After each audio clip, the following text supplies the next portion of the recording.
Okay guys, Jimmy coming at you. Yup, and I'm gonna record me another video. That's what I'm doing. Today what I'm gonna do is I'm talk to you about the complications of diabetes. And here we go. Look, watch. The biggest problem with diabetes results from lack of blood flow, arterial blood flow. Now, unlike any other people, diabetics develop small vessel disease. People can get buildup of cholesterol in big arteries, but diabetics, by virtue of the disease, get plaque buildup and destruction of these small vessels. And you really can't bypass a small vessel. So the key to treating diabetes and reducing these complications is by controlling your blood sugar. The better your blood sugar is controlled, the longer it will take these complications to happen. Now, regardless of how well you control your blood sugar, these complications do happen, but it comes down to quality of life. So the better you control the blood sugar, the longer it will take these symptoms and these complications to develop.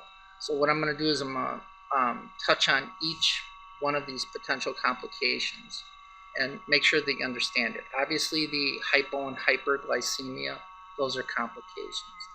You have neuropathy, peripheral vascular disease, that means blood vessels in your extremities, they get blocked with cholesterol. Coronary artery disease, obviously. Infection we'll talk about. And then retinopathy, right? Damage to the blood vessels in the retina. And probably the biggest one is nephropathy, or damage to the kidney. Now, watch. In diabetics, one of the big problems that they have is they have an abnormal lipid profile. And a lipid profile consists of triglycerides and cholesterol. And we know that cholesterol is divided into basically three types. You have the HDL, or the happy cholesterol, that's the good cholesterol. Then you have the LDL, the lousy cholesterol, that's the bad. And then you have the VLDL, which I like to call the ugly. See the good, the bad, and the ugly. Oh, no. Okay. So in people with diabetes, they tend to have elevated triglyceride, and they have low HDL, low good cholesterol, and elevated LDL cholesterol. And it is in fact the LDL cholesterol that begins to produce plaques inside arteries. And because they've had this diabetes for a long time, especially if you're type 1, then the incidence of heart disease, so let's look at that. You know that coronary arteries supply oxygenated blood to the heart muscle, right? So this is a nice clean one. And then over time, and again, this doesn't happen in a week, this happens over years. What happens is you start building up this LDL cholesterol. And basically what you're doing is you're reducing the amount of blood flow to the heart muscle. Now, if you get enough cholesterol where you completely obstruct blood flow and then a blood clot forms, then you're going to end up with a heart attack. So the key for people with diabetes in terms of limiting the complications is, again, controlling their blood sugar. And if you control their blood sugar, controlling your blood sugar controls cholesterol. Not 100%, but enough.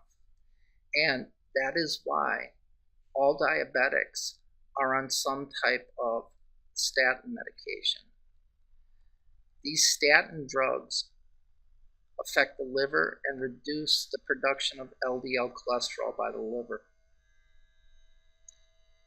So if you're a diabetic, regardless, type 1 or type 2, you are on a statin drug. And the function of the statin drug is to reduce the cholesterol produced by the liver. And it is, in fact, the LDL cholesterol that causes the buildup of plaque in your arteries. Now, if you look here, you can see this big artery here. This is where most people that are non-diabetic, that's where they develop the cholesterol, is in these big arteries. The problem with people with diabetics or diabetes is people with diabetes will get cholesterol buildup in these really small arteries. And there's not much you can do about that.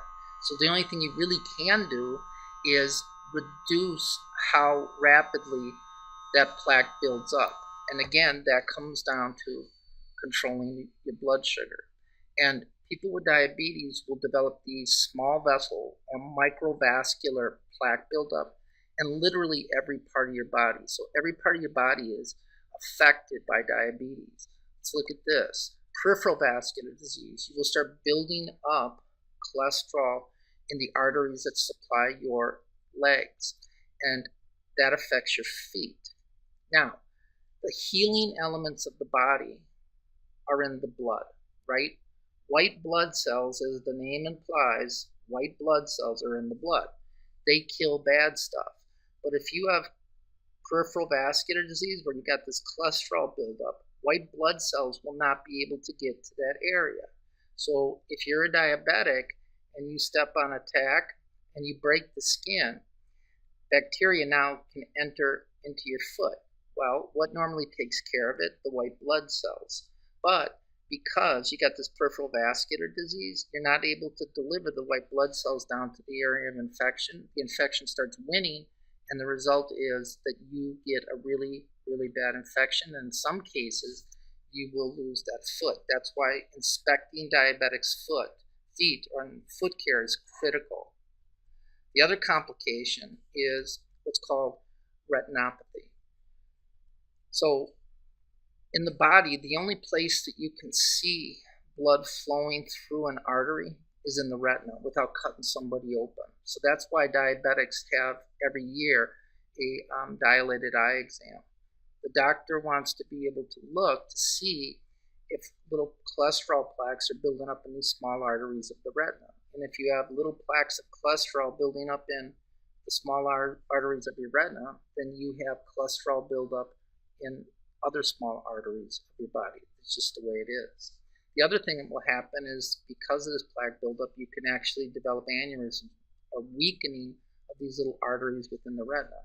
And if they rupture, then blood flow to that portion of the retina is going to be cut off, and that part of the retina will die. So that's why they start developing problems with their vision. And in a lot of cases, what happens is they will start developing these darkened areas where there's simply no image to focus on the retina. So this is diabetic retinopathy. Here is a damaged retina, a diabetic retinopathy. So this is basically aneurysms, explosions, and then the buildup of cholesterol. Then this is a bad looking foot. Now, this happens for a couple of reasons, and I'll explain, right? The biggest reason that this develops is due to lack of arterial blood flow. The second reason is due to decreased nerve sensation. There is destruction of nerves, right? So that's the diabetic neuropathy. And nerves, just like other parts of your body, require oxygenated blood in order to keep those cells alive. Well, again, what's the problem in diabetes? The problem in diabetes is there is this progressive blockage of the small vessels that supply nerves. And when the nerve lacks oxygen, it can't make energy, and then the result is it dies. So the first thing that happens when people start developing neuropathy is the lack of oxygen causes the nerves to fire more frequently, and they will develop numbness and tingling. And then as the lack of oxygen progresses, they will start developing pain, burning, stabbing pain. And if that progresses, then the nerve dies and they lose all sensation. Well, look, how often do you look at your feet? Right? Not that often, especially the bottom. So if you're walking along and you're diabetic and these nerves are dead and you step on a tack again, well, you're not going to know that you stepped on a tack because you can't feel it.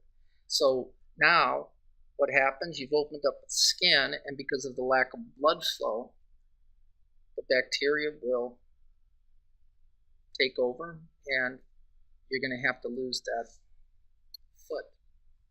The other thing that happens too is you will start getting destruction of the protein that makes up the lens of your eye.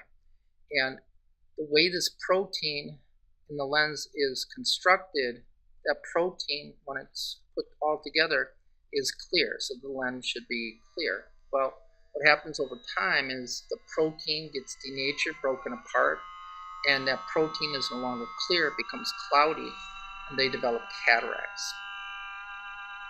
The other complication is glaucoma. And you learn this in anatomy. There's these little canals of Schlemm right in the corner by the cornea. Get it? And these little canals drain aqueous humor. Aqueous humor supplies nourishment to the cornea. And what happens is you get this little protein debris that blocks these canals. Aqueous humor is still produced, but it can't be drained, so it builds up intraocular pressure. And the buildup of intraocular pressure is glaucoma. Now, the big one I want to talk to you about, really, and if you go to any dialysis center, you're going to find that probably 70% of those people, maybe more, are diabetic. One of the biggest problems with diabetes is its effect on the kidney. And its biggest effect, again, because the kidney is very metabolically active. One second. And it has a huge blood supply. And there are a lot of small blood vessels in your nephron, the functional unit of the kidney. And what happens is you start building up plaques in these small arteries, so blood flow to the kidney is impaired. And if you can't get blood flow to the kidney, then you can't adequately filter your blood. And the result is that the kidneys begin to die, and the result is you have to go on dialysis. So really, in terms of the complications of diabetes, I apologize for the computer. It's getting irritated.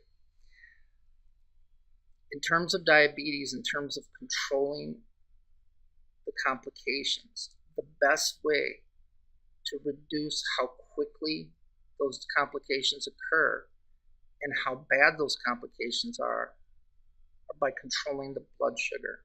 So the better you control a patient's blood sugar, the less severe the complications. All right, I hope that helped.